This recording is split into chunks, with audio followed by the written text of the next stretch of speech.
Bom, o número de transplantes realizados no Brasil em 2013 aumentou na comparação com 2012. As estatísticas ainda estão sendo finalizadas, mas o Rio Grande do Sul está entre os 5 estados do Brasil com os melhores índices.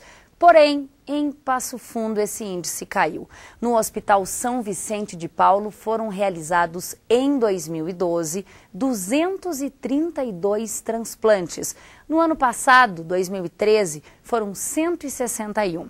Bom, nós convidamos hoje o chefe do Serviço de Transplantes de Fígado do Hospital São Vicente de Paulo, Dr. Paulo Reichert, que também é professor da Faculdade de Medicina aqui da UPF. Dr. Paulo, é um prazer lhe receber aqui. Uma pena que com uma notícia que certamente poderia ser melhor, não é, doutor?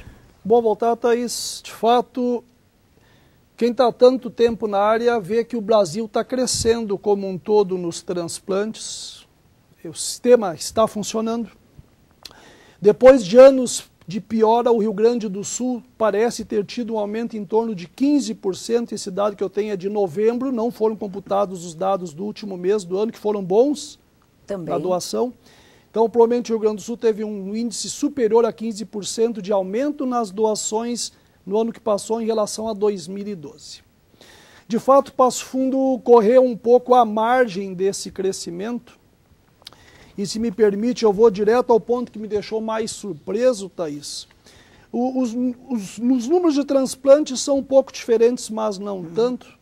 Mas sempre que nós vemos a satisfação à comunidade quanto aos posicionamentos das famílias, quanto à doação ou não dos órgãos dos seus entes, nós vínhamos divulgando números em torno de 50%. Foi o que aconteceu em 2012 e 2011. Ou seja, a cada 2 casos com diagnóstico de morte cerebral, em 2011 e 2012, uma família acabava doando. Aproveitamento de 50%. Exato. E as negativas por razões diversas. Mas 50% sim, 50% não. Perfeito.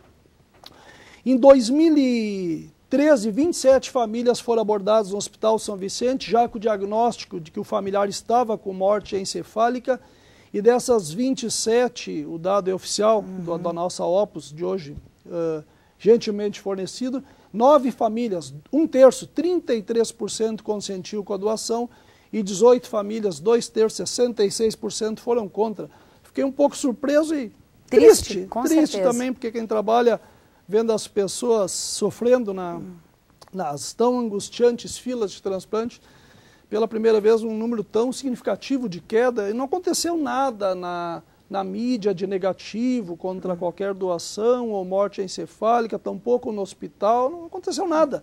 E a que a gente pode então atribuir, doutor? É uma questão ainda cultural, é o medo que a família ainda tem? Está faltando informação, talvez esclarecimento? Me parece que sim, né? Porque dada a morte encefálica, é um quadro que não tem mais volta. Acho que a questão é multifatorial, o número 1 é cultural, sem dúvida. Agora, puxa vida, se a pessoa em vida disse que não queria doar, as famílias respeitam. Isso não é o tão comum. A maior parte das pessoas que têm essa negativa nem sabiam se o falecido ou a falecida queriam ou não a doação. Medo do diagnóstico da morte encefálica, a pessoa esteja em coma ainda é um preconceito, por mais que isto seja seguro e tenha sido esclarecido, que são coisas muito diferentes, existe uma insegurança. Existe insegurança, puxa, vão ter que abrir o corpo. Claro, não tem uma maneira de fazer a retirada dos órgãos sem a cirurgia. Puxa, os órgãos vão para os ricos, existe ainda o preconceito. Nós lidamos com populações, em sua grande maioria, essencialmente carentes. Vai para quem está na fila, seja rico ou pobre. Não existe nenhum benefício de credo político, religioso, financeiro, em absoluto. A fila é muito bem controlada pelo Estado nesse sentido. Aliás, num país com tantos escândalos, que eu quero dizer à população claramente, Thaís, que é muito rígido o controle, graças a Deus. Queria que tudo no país funcionasse assim. Seria melhor em toda a nossa vida no país se nós tivéssemos uma credibilidade como o Sistema Nacional de Transplantes tem. Agora, uma cidade importante como Passo Fundo, a maior do norte gaúcho, uma referência na área da saúde, está hoje na contramão dos índices no Brasil, que esses índices cresceram, no Rio Grande do Sul mais ainda, e Passo Fundo caiu. Vamos esperar que 2014 comece de forma diferente. Eu sou sempre um otimista, já me chateei muito quando ou vias negativas, hoje eu acho que é muito difícil para a família tomar a decisão da doação ou não. E a decisão é fácil se o falecido em vida expressou o seu desejo, o estresse da família diminui, mas sem dúvida, é um momento, vamos imaginar qualquer um de nós com um familiar com morte cefálica e vem uma equipe de saúde pedindo a doação dos órgãos. Isso não é fácil, não é tão simples. Agora, sem dúvida, nós estamos vivendo aí, nos ajude os sociólogos e mais, um tempo de muito egoísmo.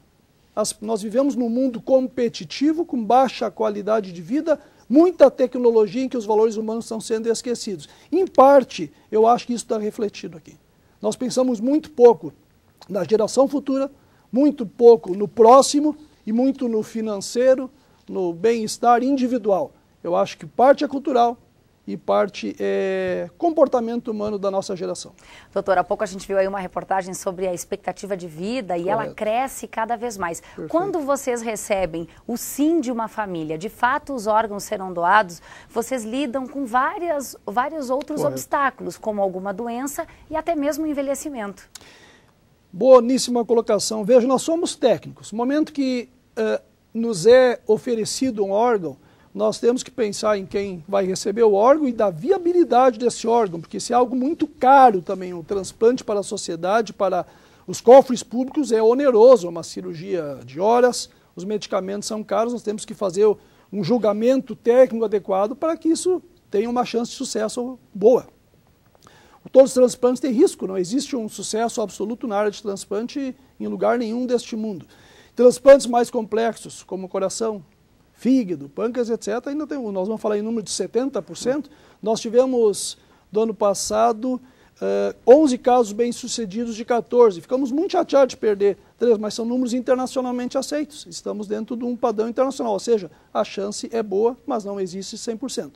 E à medida que a população vai envelhecendo e engordando, Thaís, nós temos outro problema. Muitas vezes as famílias doam e os órgãos estão velhos e cheios de gordura.